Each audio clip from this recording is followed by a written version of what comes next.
Well, for centuries, Europeans fought a series of very costly wars to keep the continent from becoming a Muslim fiefdom.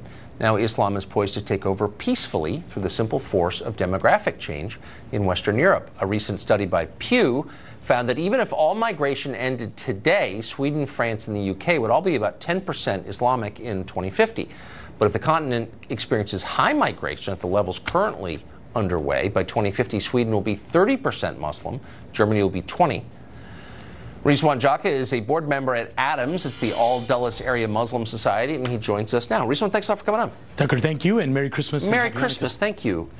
So I guess what's interesting to me is how, if the roles were reversed, I think the attitude of our elites would be different. So if you saw, for example, Jordan or the Saudi Kingdom moving toward, I don't know, 30% Methodist, and the Methodists were saying, you know, we really are demanding you serve BLTs in school.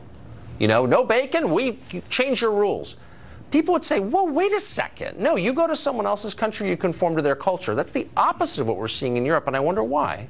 So, first of all, from an Islamic perspective, we actually believe in following the law of the land, the Constitution of the United States, yes, Constitution in European countries, and being good citizens and rejecting terrorism and condemning terrorism and working for the protection of life. And good for you. Religious freedom is very important, especially we do a lot of work with religious freedom of minorities and Muslim majority countries. Our mosque, our imam, myself, and others have worked to help Christians in Pakistan, Christians in the Middle East, and working with evangelical Christians to uphold. But you're kind of making freedom. My point. I've gone to church, for example, in Pakistan, an Anglican church in Pakistan, where the rector carried a gun because he had to during the service. There's not in the Arab world, or even in South Asia, Pakistan, a tradition of religious pluralism, of freedom, in Muslim-dominated countries. So why wouldn't Europeans be a little bit concerned about maintaining their traditions of pluralism with massive demographic change? Yeah. And again, just so you know, our thoughts and prayers are with the victims of the attack that happened in a church in Pakistan. We condemn that attack, and Muslims, over there are working to try to protect the Christians, and we have to do more over there. But as far as in Europe, as you know, there's an indigenous European Muslim population of Bosnia, Kosovo, Albanian. So there's a native European Muslim population. Sure. There was immigration that came because of, as we know, Europe colonized North Africa, Middle East, and South Asia, and so there became a Commonwealth migration and no, actually, Europe didn't really colonize them. That's actually not historically accurate, as you know. I mean, they were there for like 20 minutes after the Ottoman Empire fell. But I don't want you to dodge my question, which is a sincere one. If your population becomes 30% Muslim, it changes. This is what the Swedes are looking at now. And our view over here is if you think that's bad, you're a bigot.